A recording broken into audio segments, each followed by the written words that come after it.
ভোর 4টের সময় আরতি শুরু হলো ভারত সেবাশ্রমে।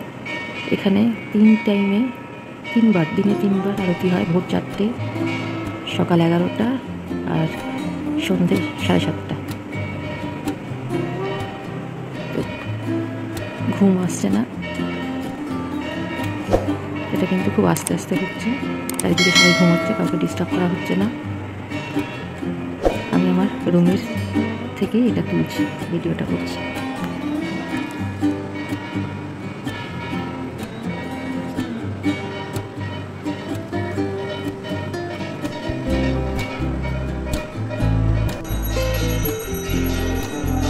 ভোর 4টের আরতির আওয়াজ। আমি নিচে নেমে দেখছি না।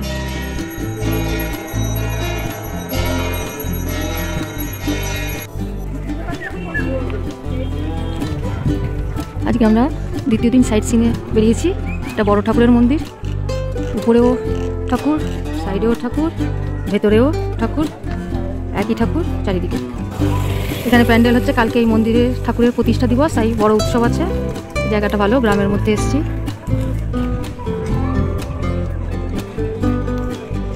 টোটো ভাড়া আজকে সারাদিনে ঘোরাবে, 7টা জায়গা দেখাবে। তো পার হেড 100 টাকা করে ভাড়া, 4 জনের 400 টাকা ভাড়া নিচ্ছে আজকে। এখানে খাওয়ার একটা হোটেল পেলাম। এখানে ডিম টোস্ট হয় আর কচুরি তরকারি। কচুরি 4টে কচুরি 20 টাকা আর ডিম টোস্টও 20 টাকা। এখানে আমরা বসে খাবার বেড়াতে বেরিয়েছি।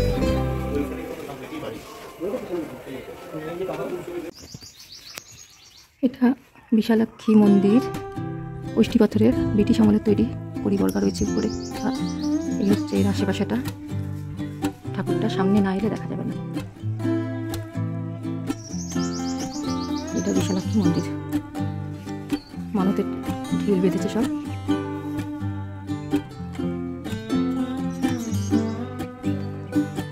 গ্রামের মধ্যে এখানে রথও বের হয়। এই যে ঠাকুরটা,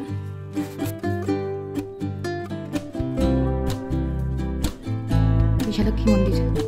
বিশালাক্ষী ঠাকুর অষ্টি পাথরের তৈরি। ব্রিটিশ আমলে বোঝা যাচ্ছে এগুলো কিন্তু লোহার বিম, পুরো তারপরে লোহার, কাঠের নয় কিন্তু। খুব নস্টালজিক লাগছে, কত বছরের পুরনো।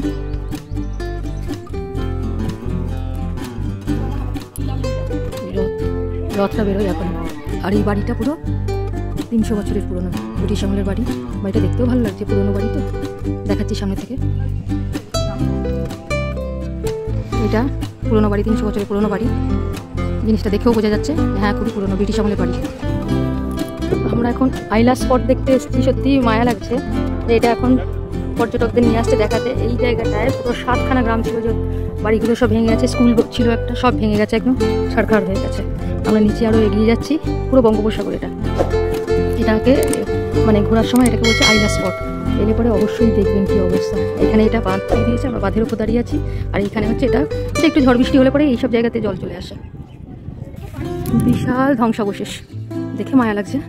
এখানে যে ইট পড়ে সব বাড়ির ধ্বংসাবশেষ, এগুলো শেষ মুহূর্ত পর্যন্ত অনেকে ছেড়ে যায়নি। কত গোটা গোটা সব ইট দেখুন। এই গাড়িতেই আমরা এসেছি। এই হচ্ছে সমুদ্রের কাছে এগিয়ে এলাম।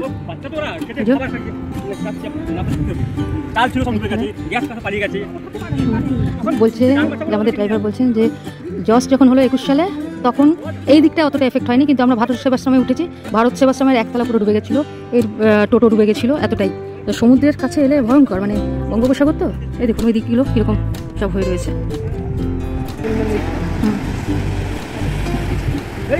আদিগন্ত বিস্তৃত সমুদ্র, বাহ, পুরো সমুদ্রের ফ্লেভার এখানে। এখানে নদীকে অতটা বোঝা যাচ্ছে না, কারণ একদম বালি ভর্তি। নিচেটা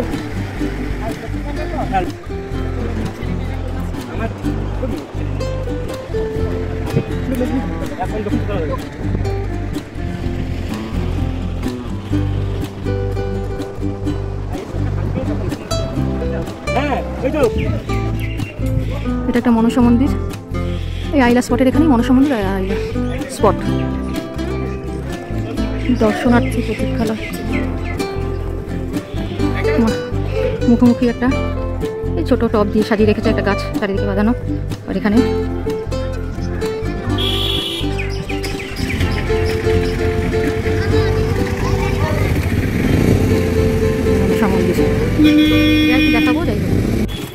এটা রামকৃষ্ণ মিশন।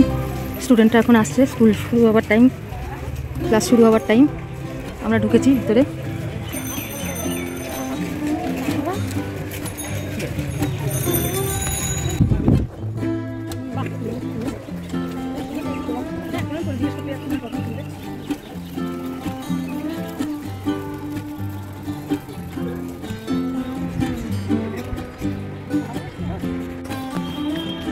রাম মিশনের মন্দিরের সামনে এইরকম গাছপালা দিয়ে সাজানো আছে, কিন্তু মুশকিল হচ্ছে আমরা এমন সময় এসেছি 10:30, এখন কিন্তু এটা খোলা থাকবে না, বিকালে খুলবে। মন্দিরের দরজা বন্ধ।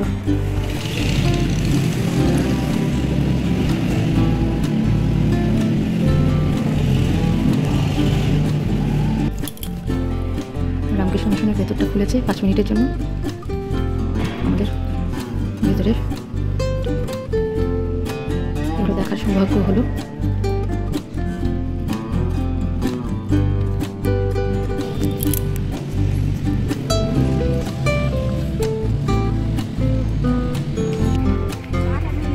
এই হচ্ছে রামকৃষ্ণ মিশন। রামকৃষ্ণ মিশনে 10:30টায় মন্দির বন্ধ হয়ে যায়, বন্ধ হয়ে গেছিলো, কিন্তু ভিতরে একটু কাজ হচ্ছে বলে 5 মিনিটের জন্য খুলেছিল। আমরা সেই সময় দেখতে পেয়েছি ভেতরটা। এটাও একটা শিব মন্দির, আইলাতে ভেঙে গেছে, নতুন করে আবার বানানো হচ্ছে। আর সামনেটা এখন খুব সুন্দর সাজানো হচ্ছে, একদম পুকুরের মাঝখানে কৃষ্ণ রয়েছে।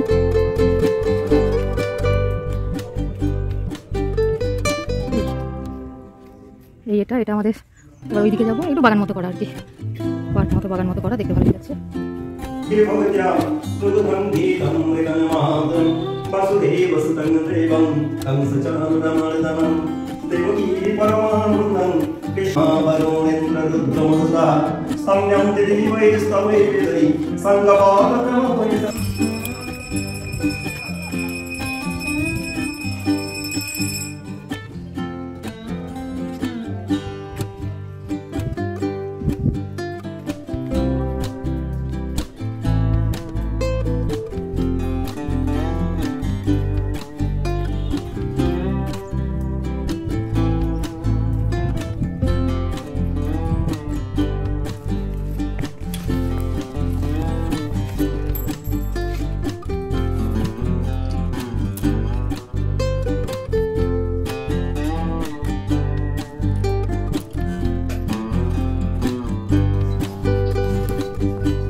এই হচ্ছে খাবার ঘরের এন্ট্রান্স।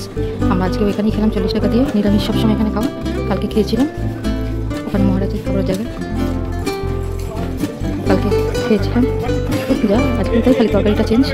আজকে কালকে দিয়েছিল বাঁধাকপির তরকারি, আজকে দিয়েছে কুমড়ো আলু আর সোয়াবিনের তরকারি, মুগ ডাল, শুক্তো, বড়ি দিয়ে চাটনি। আমরা দুদিনই এখানে খেলাম, তার কারণ হচ্ছে রান্নাগুলো খুব ভালো। আর আমার বন্ধুরা ঝাল খেতে পারছে না। অন্য জায়গায় দোকানে খেতে গেলে না, বেশিরভাগ জায়গাতে তরকারিতে একটু ঝাল থাকছে, কিন্তু এখানে সব ঠিকঠাক। আর টেস্টও খুব ভালো, আর ভীষণ হাইজিনিক, স্বাস্থ্যসম্মত খাওয়া দাওয়া। সেই জন্য এখানে দুদিনই লাঞ্চ করলাম। এখানে লাঞ্চটাই খালি পাওয়া যায়, ডিনার আর কিচ্ছু পাওয়া যায় না। তো ডিনার তো আমরা কালকে বাইরে খেয়েছিলাম, দেখিয়েছি। আজকেও ডিনার বাইরেই করবো।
সকাল 5:30 বাজে আমরা বেরিয়ে যাব। আজকে ছাড়ছি, 2 দিন থাকার পর আজকে আমরা চলে যাচ্ছি।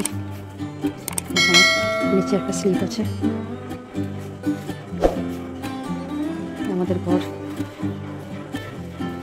আমাদের এই 500 টাকার রুমে কিন্তু স্টিলের খাটে কার্লন গদিও আছে, যেটা অন্য কোনো যেতে পাবেন না অন্য ঘরগুলোতে।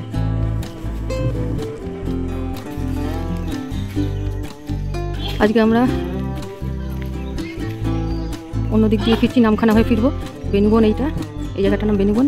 টোটোতে এলাম, 250 টাকা ভাড়া নিল 4 জনের।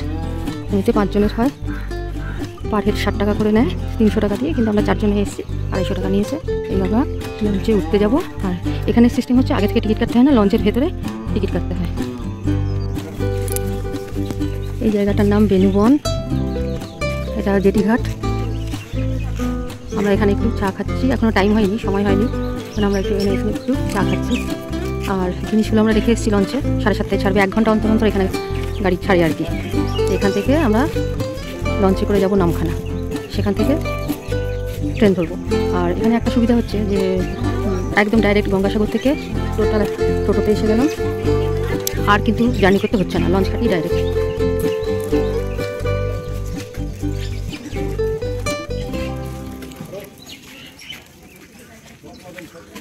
এই লঞ্চ ঘাট, সব লোকজন আসছে, ম্যাজিক গাড়িও এখানে পাওয়া যায়।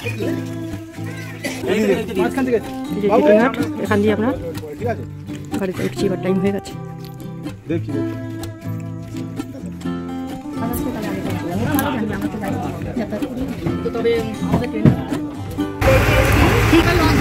প্রথমে আমরা খাড়ি দিয়ে যাচ্ছি, মানে খাল, বড় নদীর খাল, তারপর আমরা সাগরে গিয়ে পড়বো।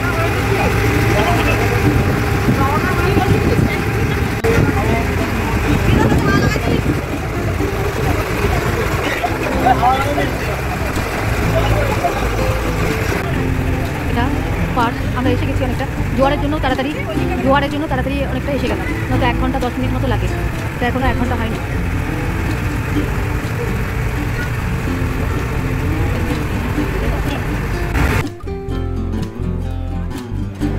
এখানে অজস্র বাংলাদেশি জাহাজ দাঁড়িয়ে আছে পণ্য পরিবহনের জন্য।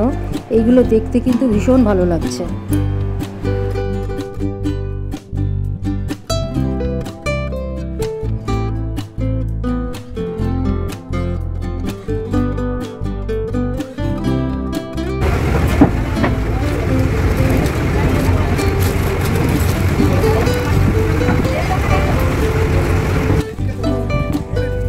নামখানা স্টেশনে আমরা চলে এসেছি। নামখানা থেকে শিয়ালদা যাব।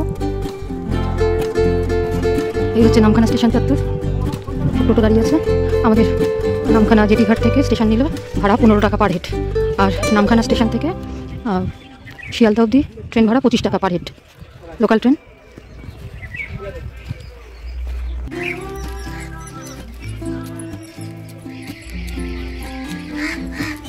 এই হচ্ছে নামখানা স্টেশন।